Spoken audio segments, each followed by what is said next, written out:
lá então, hoje temos a honra de receber aqui um amigo querido. Sobe aqui, Tiago. Gente, olha quem está com a gente, Tiago Grulha, o poeta, o cantor, o pregador. Tiago é um amigo da jornada querido, você deve conhecer, você já deve ter ouvido muita música dele, ou já ter lido algum texto bonito de internet que ele escreve. E Tiago tem vivido um tempo novo, para a gente é uma alegria receber ele aqui esta noite. Tiago estava na IBAB, não está mais, né? Está sem o ministério, ore por isso. Nossa, como vocês são sujos, eu estou falando para orar pelo irmão. Fala com ele, Jesus. Fala, Senhor, fala com ele. Um amigo querido que está vivendo um desafio novo, e hoje ele veio apresentar esse desafio e vai nos dar a honra de ser quem vai ministrar a palavra aos nossos corações. Então queria pedir que você fique de pé só mais uma vez para a gente orar por ele.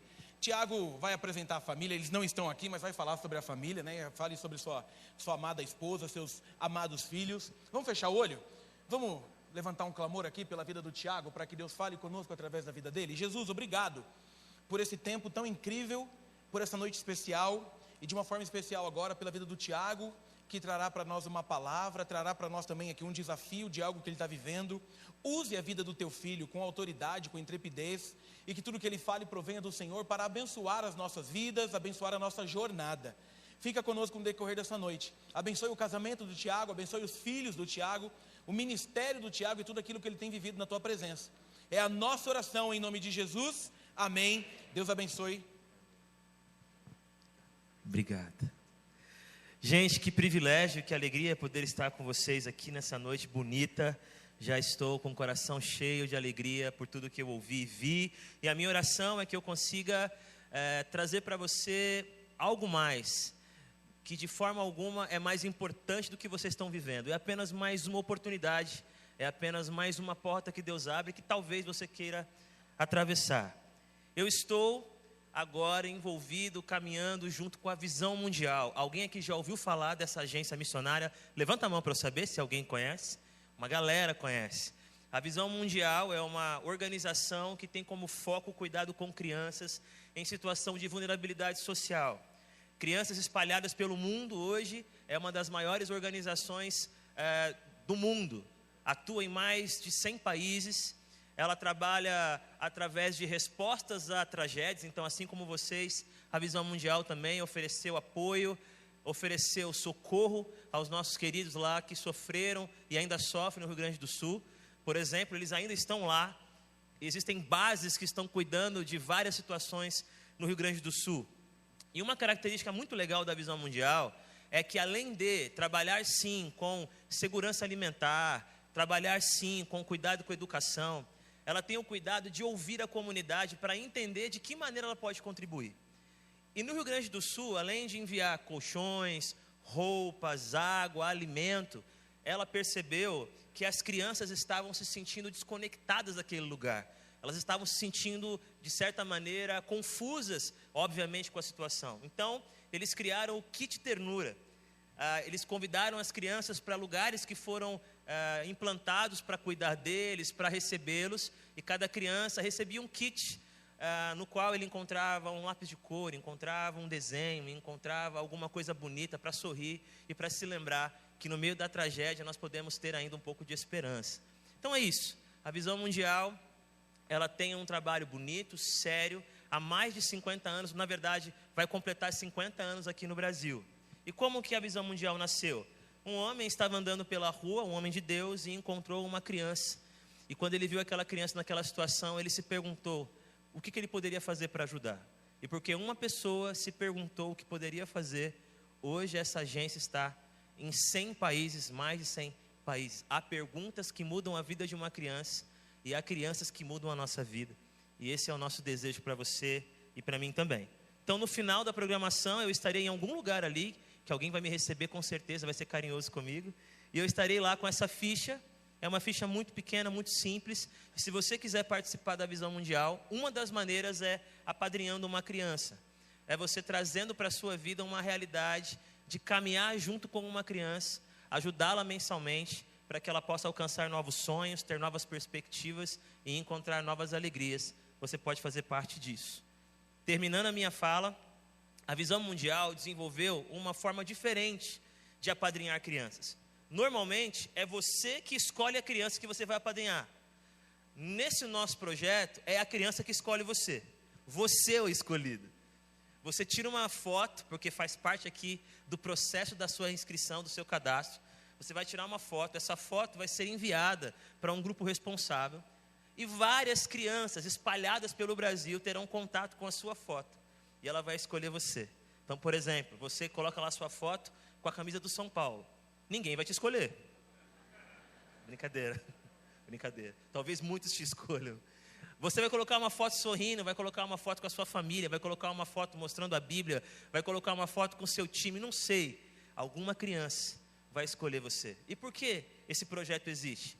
As crianças que nós estamos trabalhando, na maioria das vezes não escolhem nada.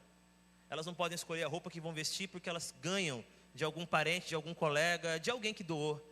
Elas não podem escolher o que vão colocar nos pés, elas não podem escolher como vão passar as férias, elas não podem escolher o que vão ganhar de presente. Então nós entendemos que vai ser uma oportunidade de uma criança ser protagonista da sua transformação. É ela que escolhe você. E ela vai se corresponder com você, vai mandar uma cartinha para você. Vai ser muito especial. Então, se você desejar viver essa experiência, me procura no final do culto, que vai ser uma alegria dividir isso com você. E eu tô novo nesse ramo, gente. Eu comecei hoje. Vocês são a segunda igreja. De manhã eu estava com a Ibage do pastor Marcos Davi e agora com o Brunão, porque eu comecei pelos amigos, né? Porque se eu fizer muita coisa errada, eles resolvem e arrumam. Mas eu sei, minha risada é horrível, me respeita. Mas eu, nessa caminhada, por enquanto, hoje é o primeiro dia que eu faço isso, eu escolhi um versículo, na verdade um trecho das Escrituras, para inspirar você. Fez muito sentido para mim, talvez faça para você. Olha que texto forte, mas a maneira como eu quero aplicá-lo, talvez faça seu coração perceber que essa história é com você. Quando acabou a água da vasilha, ela deixou um menino debaixo de um arbusto e foi sentar-se perto dali, à distância de um tiro de flecha, porque pensou: não posso ver o menino morrer. Sentada ali perto, começou a chorar.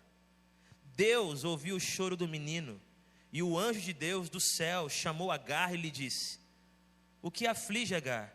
Não tenha medo. Deus ouviu o menino chorar, lá onde você o deixou.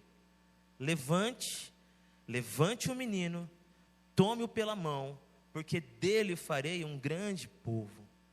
Então Deus lhe abriu os olhos, e ela viu uma fonte, foi até lá, encheu de água a vasilha, e deu para o menino. Esse texto é lindo. O que eu quero te convidar não é olhar o menino. Você já viu o menino debaixo do arbusto? Quando você anda de carro, quando você liga a televisão, você já viu um menino chorar. O que Deus fez foi ela ver a fonte. O menino ela já sabia onde estava, mas a fonte não. Que Deus toque seu coração para que você perceba que Ele já te concedeu algo que você pode usar para matar a sede de um menino. A fonte que faz parte da sua vida. Nada que você não possa dar, nada que você não possa fazer. Apenas os olhos serão abertos e você perceberá: eu posso cuidar dessa criança, eu posso ser escolhido. Amém? Tinha um vídeo, não vou passar o vídeo não. Vou não, porque eu quero usar o tempo certinho. Você vai brigar comigo depois, eu te conheço. Abre sua Bíblia, por favor. Em Lucas, capítulo 8. Eu confesso que eu gosto de falar com o irmão tocando teclado. Se o irmão puder ficar aqui 40 minutos com a mão mexendo, sem me odiar, seria tão legal. Agora, se ele vai me odiar, vem assim mesmo. Me ajuda aí. E o mais legal, temos o mesmo corte de cabelo. Isso que é comunhão. Isso é comunhão, é o mesmo barbeiro, tenho certeza. Lucas capítulo 8. Seu nome mesmo? Léo. Tamo junto, Léo. Obrigado, Léo. Prometo que eu não vou falar 40 minutos não, fica tranquilo. Lucas capítulo 8, a partir do verso 40, diz assim: quando Jesus voltou, uma multidão o recebeu com alegria, pois todos o esperavam. Então um homem chamado Jairo, dirigente da sinagoga veio e prostrou-se aos pés de Jesus, implorando-lhe que fosse à sua casa, porque sua única filha, de cerca de 12 anos, estava à morte. Então Jesus a caminho, a multidão o comprimia. Estando Jesus a caminho, a multidão o comprimia. E estava ali certa mulher que havia 12 anos, vinha sofrendo de hemorragia e gastara tudo que tinha com médicos, mas ninguém pudera curá-la. Ela chegou por trás dele, tocou na borda de seu manto e imediatamente cessou sua hemorragia. Quem tocou em mim? Perguntou Jesus. Como todos negassem, Pedro disse: Mestre, a multidão se aglomera e te comprime. Mas Jesus disse: alguém tocou em mim, eu sei que de mim saiu poder. Então a mulher, vendo que não conseguiria passar despercebida, veio tremendo e prostrou-se aos pés de Jesus. Na presença de todo o povo, contou porque tinha tocado nele e como fora instantaneamente curada. Então ele lhe disse: filha, a sua fé a curou, vá em paz. Amém? Jesus havia saído de uma multidão hostil, depois de ter libertado um homem de demônios que o aprisionavam. Aquela cidade, com medo de que a maneira como Jesus agia causasse certo prejuízo, eles acabaram pedindo que ele fosse embora. Porque você se lembra que porque aquele homem foi liberto, demônios foram enviados aos porcos, e os porcos morreram afogados. E isso causou um prejuízo, um problema financeiro para a cidade. E a cidade preferiu expulsar um homem chamado Jesus de Nazaré, que se preocupa mais com pessoas do que com coisas. Eles não estavam prontos para ter prejuízo, para que pessoas fossem libertas. E aquela multidão manda ele embora. Mas quando ele atravessa o lago e chega do outro lado, há uma multidão alegre em recebê-lo, uma multidão feliz. Uma multidão que estava consciente de que ele faria milagres, que ele restauraria famílias, que ele faria coisas incríveis, ensinaria profundos conhecimentos sobre o reino. E eles estão felizes. Há um alvoroço, há uma festa. Ele vai curar, ele vai fazer. E de repente começam a abrir as fileiras. A multidão começa a ficar até mais educada. Ao invés de comprimir, se afasta. E um homem conhecido de todos, Jairo, o líder da sinagoga, se aproxima de Jesus. Talvez alguns estão esperando que ele repreenda Jesus, que ele diga: você não pode ensinar o que você está ensinando, eu sou o líder da sinagoga, você não fala do jeito certo, você não se comporta da maneira certa. Pelo contrário, ao invés de repreender Jesus, ele se ajoelha aos seus pés e diz: por favor, vá à minha casa, vamos embora daqui porque a minha filha está morrendo. Enquanto Jesus está a caminho da casa de Jairo, há uma mulher que também estava entre a multidão. E essa mulher vivia um sofrimento que durava mais de uma década. 12 anos percebendo que o seu corpo não consegue se curar. 12 anos tentando evitar uma hemorragia que não para de fluir. 12 anos gastando todos os seus recursos, indo de médico em médico, procurando a cura. Essa mulher era incansável. Foi no primeiro médico, ele fez algum tratamento, e diz Marcos, que quanto mais os médicos tratavam, mais ela sofria. Nós não sabemos exatamente dizer quais eram esses tratamentos.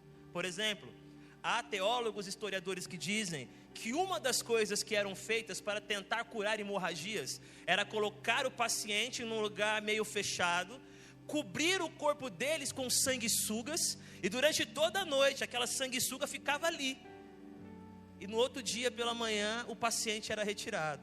Algo doloroso, algo sofrido. Essa mulher estava disposta a passar por várias coisas em busca de uma vida melhor, para sair daquela condição. Mas quando ela escuta que Jesus está indo para a casa de Jairo, ela tem que ser rápida. Aquela mulher, por estar naquela condição, dentro da lei judaica, ela era considerada cerimonialmente impura. Uma mulher no seu ciclo menstrual, ela não podia tocar em alguém, ela não podia ocupar espaços públicos, ela tinha que ficar isolada. E imagina alguém 12 anos passando por isso. 12 anos, de tempos em tempos, aquela hemorragia havia, e ela não conseguia curá-la, estancá-la. Por isso, ela está ali, meio que escondida, meio que camuflada, esperando a hora de tocar o manto de Jesus. E ela escuta que agora ele está indo embora. Tudo que ela planejou, tudo que ela calculou, toda a sua estratégia está indo por água abaixo. Jesus vai até a casa de Jairo. Então, ela se move no meio de toda aquela multidão e toca as vestes de Jesus por trás. Ela nem consegue chegar diante dele. Ela vai em um lugar escondido e toca as vestes de Jesus. O texto nos ensinou agora, né? Nos lembrou, na verdade, você já sabia disso, que quando isso aconteceu, instantaneamente ela foi curada. Instantaneamente, o texto fala que ela sentiu no seu corpo a graça da saúde brotando. Instantaneamente ela foi fortalecida, a sua coluna se endireitou, o seu olho brilhou, o seu paladar começou a sentir esperança ao invés de amargo, e ela sentiu vontade de viver mais e melhor, talvez saltar, talvez correr. Ela sentiu vida, como há muito tempo ela não sentia.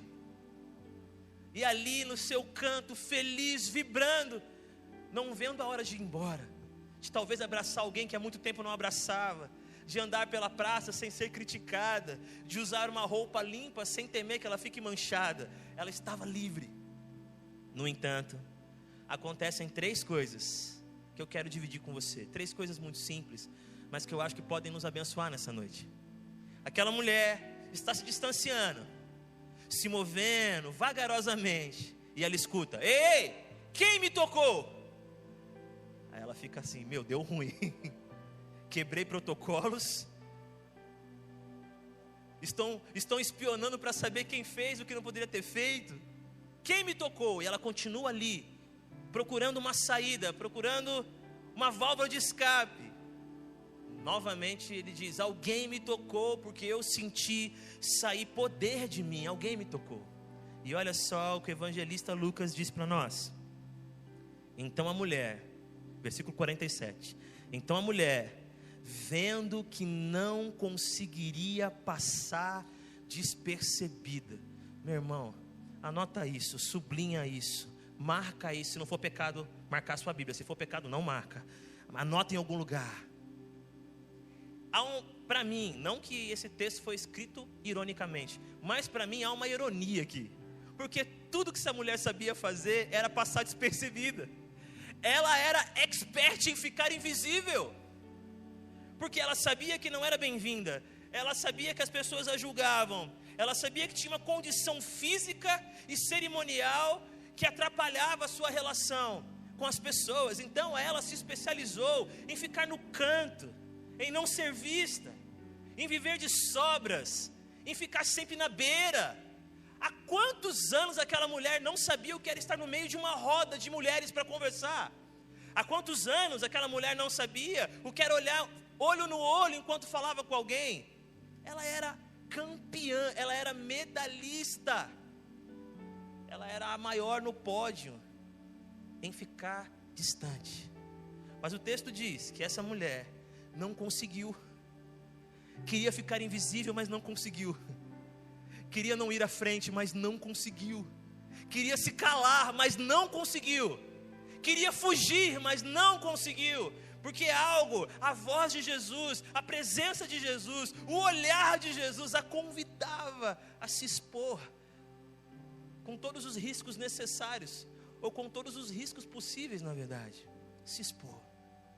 Meu irmão, minha irmã, você que está aqui nessa noite, você que acompanha pela internet, há uma graça, há uma presença de Jesus, há uma verdade do Evangelho, que quando vivida, que quando experimentada, que quando nos toca na alma e no coração, que quando chega até nós como voz do Mestre, mexendo nas nossas memórias e nos nossos sonhos, é algo tão potente, é algo tão maravilhoso, que não dá para continuar se escondendo, não dá para continuar distante, não dá para evitar o espelho, não dá para guardar as palavras, não dá para não cantar, não dá para não louvar, não dá para não erguer-se, não dá para não se apresentar, porque você até tenta, mas Jesus insiste, e ninguém se move enquanto você não apresenta-se diante do Senhor. Queria dizer para você nessa noite, há muitas pessoas que já viveram um milagre, já sentiram no próprio corpo o poder de Deus se manifestar. Há muitas pessoas que podem voltar a convívios que sentiam falta, muitas pessoas que conseguem resolver os seus traumas, mas ainda estão escondidas, ainda estão aquém do seu potencial, ainda não tiveram a coragem de colocar o pé no caminho do Mestre, dizendo: pode me usar, pode se revelar em mim, pode contar minha história, pode falar o que você fez comigo, porque é isso que Jesus está dizendo. Mulher, homem, você que viveu algo tão poderoso, eu quero você aqui, eu quero você mais perto, porque ninguém acende uma luz para escondê-la debaixo da cama, pelo contrário, a coloca no lugar adequado para que ela ilumine toda a casa. Amém, igreja? Jesus tocou você, Jesus tocou a sua história, você tocou Jesus, a sua história tocou Jesus, algo aconteceu, a vida em você, e você precisa sair do anonimato, você precisa sair da fragilidade que te prende, você precisa sair das mentiras que te escravizam. Não é importante, não, todo mundo já está fazendo, não, a sua história não é tão bonita assim. Meu irmão, minha irmã, essa mulher não conseguiu ficar escondida, não conseguiu passar despercebida, não conseguiu. E é uma ironia, porque ela era a melhor em ser invisível. Talvez você ama a sua comunidade de fé, você ama a sua família, você cuida do seu filho, você gosta de jogar bola com a galera, e a sua vida está tudo bem ser assim, mas talvez há um tempo já você tem escutado o Senhor te dizendo: eu quero fazer mais através de você, eu quero usar você de uma forma que você nem imagina, não porque você é bom, não porque você é campeão, pelo contrário, faz 12 anos que você estava sofrendo de uma coisa que você não podia resolver. Eu não estou te chamando porque você tem a fórmula certa, porque você encontrou o elixir, não, eu estou te chamando porque eu toquei você. Faz sentido? Mas aí vem a segunda experiência. É verdade, ela escuta isso, Léo, e ela vai até Jesus. Mas o texto fala que ela vai tremendo de medo, ela vai apavorada. Penso eu, e aí o Cristo depois me corrige, o nosso teólogo aí também. Penso eu, que é uma das únicas vezes na Bíblia que alguém recebe um milagre e fica morrendo de medo. Lembra?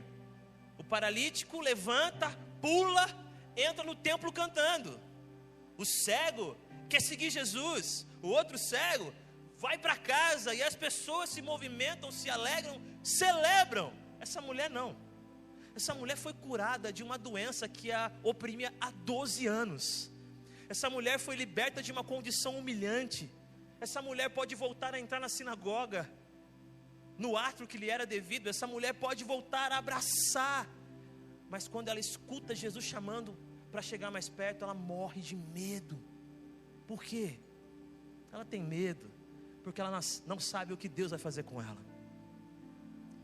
Porque na lei era claro que se alguém se comportasse como ela se comportou, ou seja, indo a um lugar público, chegando perto das pessoas, estando cerimonialmente impura, era condenação, era juízo contra ela, era disciplina, quem sabe pedrada. Essa é uma mulher que tem medo de chegar mais perto, tem medo de se apresentar diante de Deus, tem medo das pessoas olharem para ela, porque ela sabe que as pedradas podem vir. Ela sabe que tem foto dela na internet, tem o rastro do sangue. Ela sabe que mais de uma geração aprendeu a chamá-la de imunda. Ela sabe quem corria dela enquanto ela passava pelo caminho estreito. Ela sabe dos comentários que faziam dela enquanto as mulheres tomavam chá. Ela sabe que de vez em quando alguém dizia assim: filha, seja fiel ao Senhor, senão vai ficar igual aquela mulher. Não, Senhor, eu tenho muito medo, porque eu acho que Deus está com raiva de mim. Eu acho que eu até alcancei um milagre, mas a minha vida ainda é torta. A minha vida ainda não se adequa aos padrões da moralidade dos judeus. A minha vida não alcançou ainda o que tem que alcançar. Senhor, me chama depois. Deixa primeiro eu juntar os cacos. Deixa primeiro eu apagar os rastros.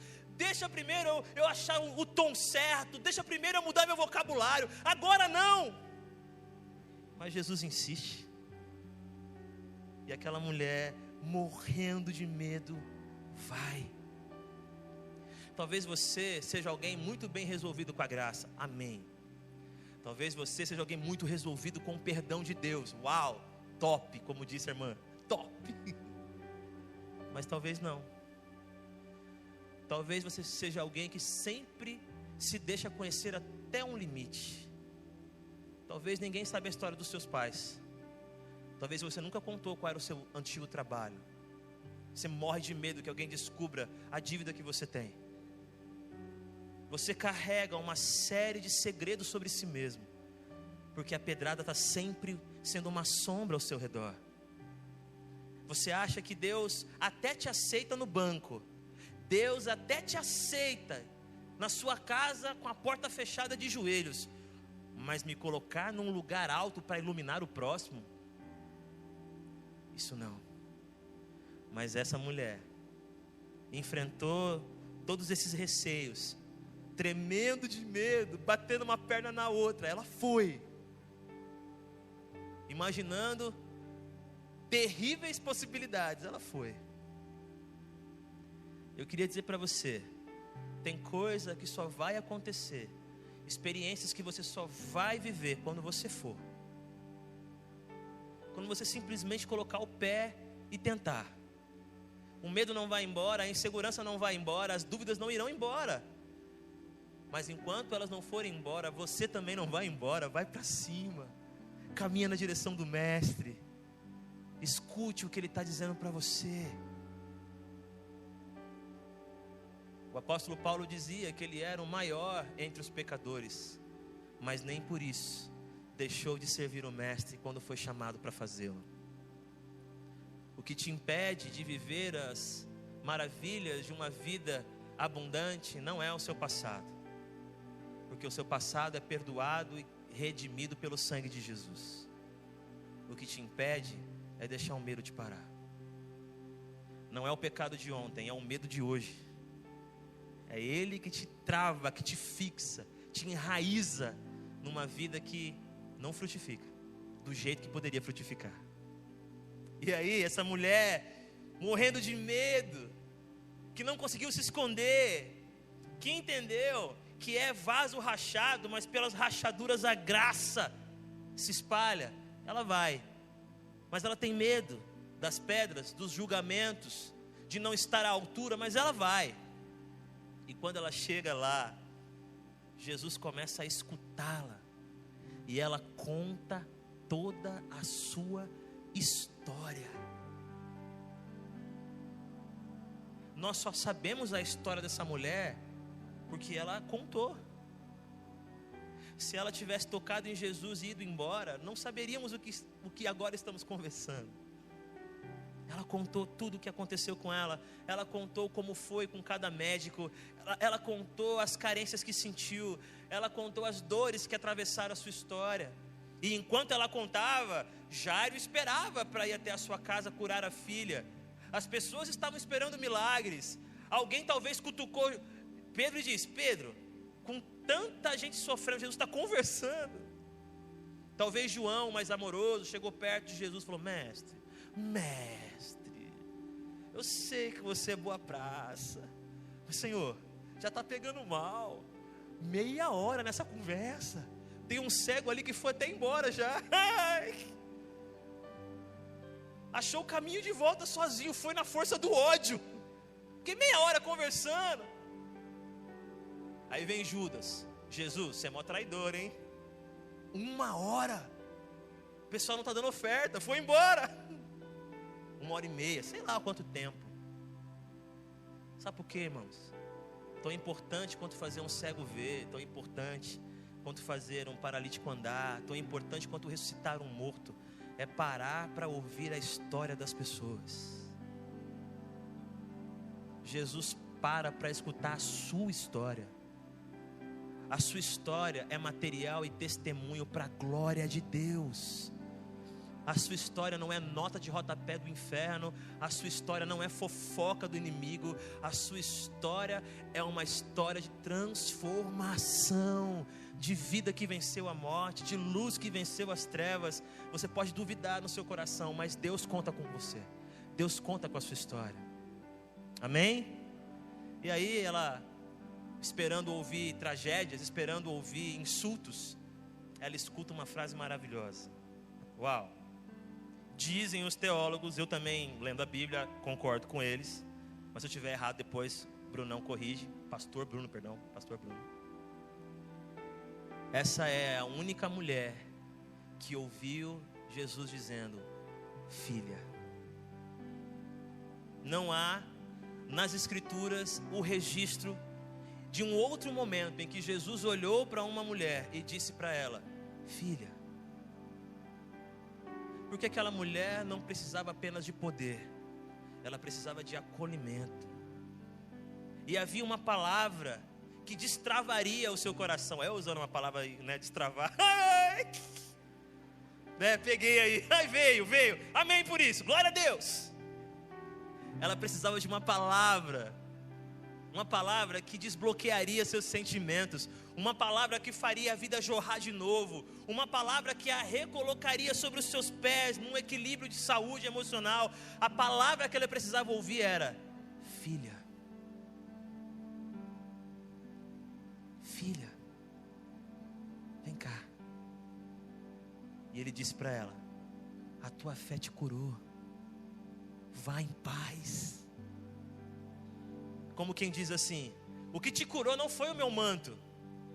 Alguns tocam em mim e nada acontece. Não adianta rasgarem a minha roupa e acharem que ela é um amuleto para curar o sofrimento humano. Não, filha, o que curou você não foi apenas o meu poder, mas foi a fé que brotou de um coração que não desistiu de ser quem poderia ser. E ele disse para ela: vai em paz.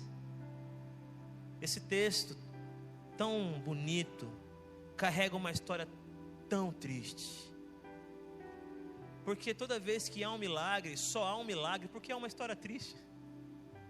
Não há milagres para histórias felizes. Já está feliz, ué.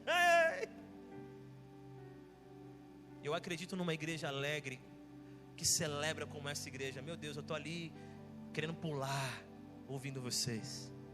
Que bom que vocês estão nessa estação tão maravilhosa, tão linda. E nessa noite, o que eu quero dizer para vocês, e digo para vocês: primeiro, há uma experiência com o Espírito que é tão poderosa, que ela vai te mover para fora da sua zona de conforto. Eu sei que essa frase já é meio clichê, mas ela faz sentido.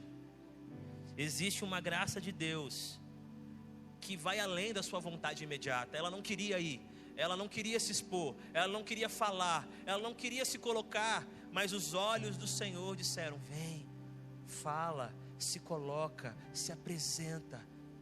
Através de você eu vou cuidar de gente, através de você eu vou curar histórias. Menina, filha, você nem imagina que 2000 anos depois de tudo isso daqui, vai ter alguém em alguma igreja que vai ouvir o que eu fiz com você, vai ouvir o seu medo, vai ouvir a sua restauração, e 2000 anos depois alguém vai ser tocado pela sua história, só porque você se levantou, só porque você caminhou até mim, só porque você não se escondeu mais. Porque quando eu toco um ser humano com a graça divina, essa graça divina sempre toca mais alguém.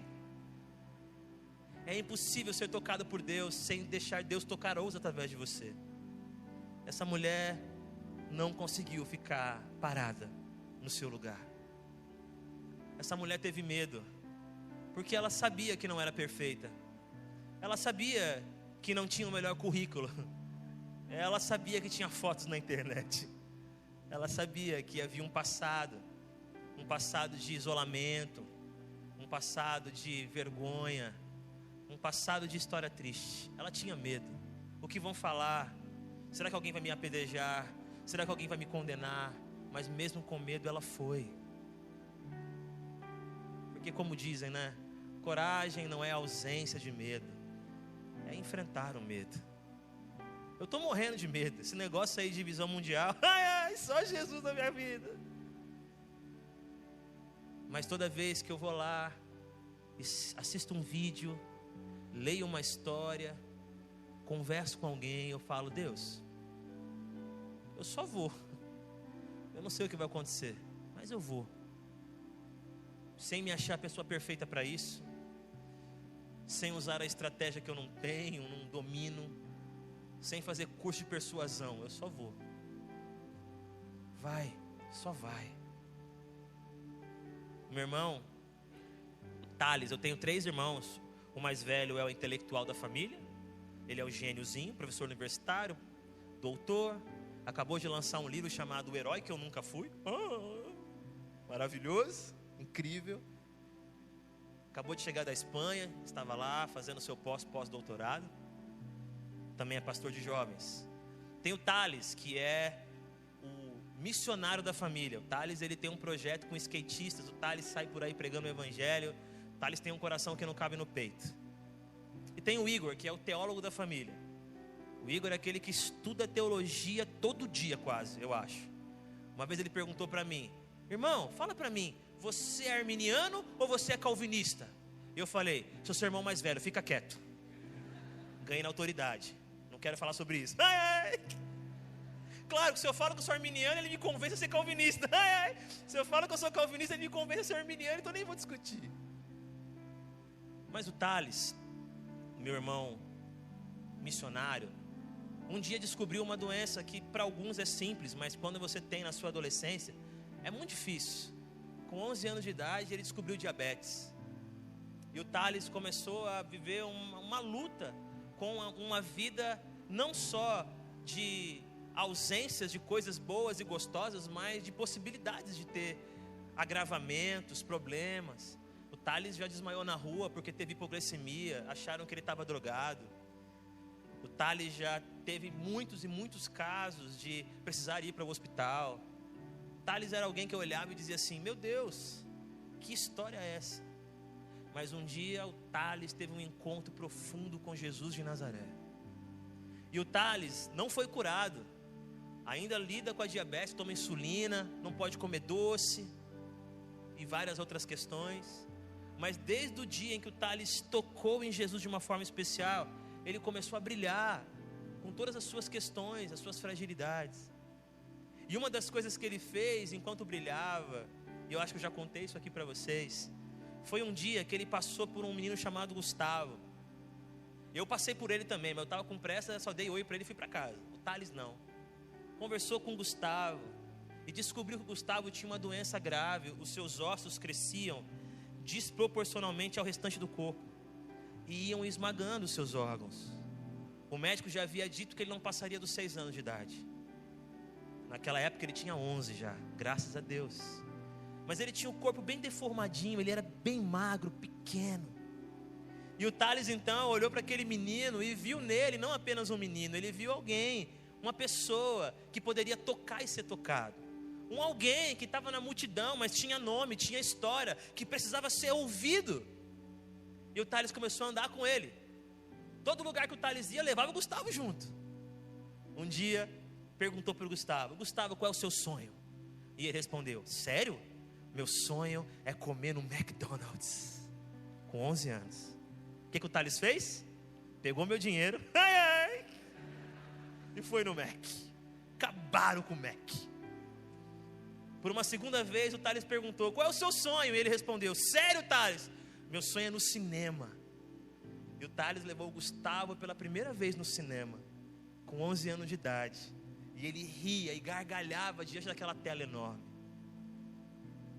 Tempos depois perguntou uma última vez para o Gustavo qual era o sonho dele. E o Gustavo disse: já que você perguntou, eu quero conhecer o mar. E o Thales levou o Gustavo para conhecer o mar. E filmou aquele menininho correndo na beirada da praia, gritando: vou me afogar, com água na canela. Tempos depois, quem aparece no meu portão? O Gustavo. O Thales ocupado, eu atendi. Era um portão grande, eu sou pequeno, o Gustavo também, a gente não se via, só ouvia a voz. E eu falei: Gustavo, o Thales está ocupado agora, o que eu posso te ajudar? Eu falei: então entrega para ele. Levantou aquela mãozinha magra. Era uma sacolinha que eu abri. Tinha um pacote de leite integral da prefeitura, que a prefeitura dá. E eu perguntei para o Gustavo: Gustavo, para que é isso, Gustavo? É porque o Thales faz trabalho com cesta básica e você quer ajudar? E ele respondeu: não. Hoje eu cheguei em casa e falei para minha mãe: mãe, eu gosto tanto do Thales. Thales é tão especial para a gente, mãe. Eu queria dar um presente para ele. O que a gente tem para dar de presente, mãe? Muito pobres. E a mãe disse, emocionada: filho, nós temos 2 pacotes de leite. Você quer dar um para ele? E o Gustavo disse: eu quero, mãe, ele vai gostar. E o Gustavo apareceu na porta da nossa casa com uma sacolinha com leite integral. Eu entrei chorando em casa e quase virou vitamina. Meu pai chorou, minha mãe chorou. Sabe por quê? Porque um menino que vivia escondido, um menino que vivia com vergonha, um menino que achava que a vida não podia ser bonita, um menino que olhava para a lei e dizia: vocês querem me apedrejar porque eu não tenho o corpo certo, eu não tenho o dinheiro certo, eu sou apenas a margem da sociedade. Um menino acostumado a ser invisível, não conseguiu ficar invisível, porque ele encontrou um olhar que dizia: eu vou atrás de você, aonde eu for eu vou te levar. E aquele que ninguém sabia quem era agora era o Gustavo, amigo do Thales. Ele tinha medo, mas o Thales ajudou o coração dele a acreditar que havia algo bonito nele. Ele acreditou que ele era uma pessoa. E aí um dia acreditou tanto nisso que ele procurou na casa dele alguma coisa para dar, porque ele não queria apenas receber. E porque ele entendeu que ninguém é tão pequeno que não possa abençoar alguém, que ninguém é tão pequeno que não possa tocar uma vida com o que tem nas mãos, que ninguém é tão pequeno que não possa brilhar. E aquele menino marcou a nossa vida. Ele morreu, mas antes de morrer, entrou no casamento do meu irmão, que eu tive o prazer de fazer, de terno e gravata, tapete vermelho, todo mundo vendo, e todo mundo perguntando qual é a história dele. E a história dele é de um menino que vivia escondido e invisível, mas um dia ele não conseguiu mais ficar assim, porque o amor o trouxe para a vida. Talvez você não seja o Gustavo, ou melhor, você não é o Gustavo, mas talvez você não acredite no que Deus está te falando agora. Não se esconda mais do meu chamado, não se esconda mais da minha palavra, não se esconda mais da minha graça, não se esconda mais dos ministérios, não se esconda mais dos mistérios de Deus, não se esconda mais. Eu não vou deixar você ficar aí nesse canto, eu não vou deixar você continuar invisível, eu não vou deixar você matar sementes que eu coloquei na sua vida. O meu amor vai te encontrar onde você estiver, porque é tempo de você acreditar que o Espírito foi derramado sobre você, e tudo que você precisa Ele vai fazer. Ele não te deu espírito de covardia, Ele não te deu espírito de ausência, de fuga, Ele te deu espírito de coragem, igreja.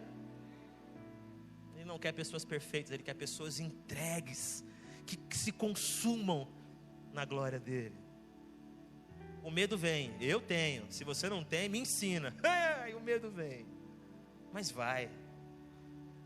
Aproveita a oportunidade, vai. Abre a boca e fala. Se não der certo, você fez o certo, porque nem sempre o certo dá certo. Quantos profetas pregaram e não foram ouvidos? Quantos homens de Deus fizeram e nada aconteceu? Quantas sementes foram levadas pelo pássaro? Mas uma história que Deus escreve nunca é em vão. Um dia talvez digam: eu só cheguei onde eu cheguei porque eu vi alguém tentando sem desistir. Ele não conseguiu nada, mas me inspirou a conseguir. Deus não desperdiça histórias de corações que amam a presença dEle. Filha, filho, a tua fé te curou. Pai querido, obrigado, Senhor. Obrigado porque a sua filha não se escondeu mais. Obrigado porque a sua filha enfrentou o medo dos comentários, o medo das inverdades, o medo das pedradas, o medo de não ser o que tinha que ser, o medo de não cumprir a lei perfeitamente, o medo de envergonhar o mestre. Ela enfrentou o medo. Obrigado, Jesus. Obrigado porque ela contou a sua história, e a sua história agora pode ser chave de mudança para quem quiser crer no Evangelho que restaura. Eu te louvo pela vida dessa mulher, por a sua filha. Que nessa noite essa palavra desperte a gente para parar de perder tempo. Gente eterna não pode perder tempo.